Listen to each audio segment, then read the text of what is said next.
এত এত নিম্ন মানসিকতা। ওই বলেছে, আমার কাছে অডিও আছে, বলেছে ধুলিয়ান শামসেরগঞ্জে এখনো বিএসএফ কেন? আরে আপনি শুনে রাখুন, ছুটির দিনে কোর্ট খুলে আমার পিটিশনে হিন্দুদের বাঁচানোর জন্য ওখানে 17 কোম্পানি সিআরপি আর বিএসএফ আছে।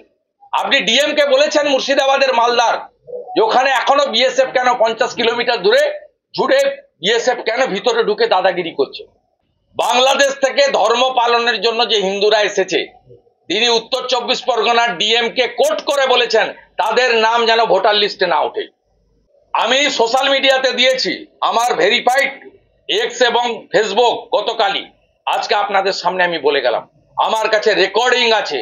উত্তর 24 পরগনার জেলা শাসককে বিশেষ নির্দেশ দিয়েছেন, সবাই শুনেছে, গোটা বাংলার বিডিও ডিএমরা এসডিওরা শুনেছে, যাতে হিন্দুদের নাম বাংলাদেশ থেকে যারা ধর্ম বাঁচানোর জন্য ভারতে এসছে তাদের নাম যাতে না উঠে বিশেষ নজর রাখতে।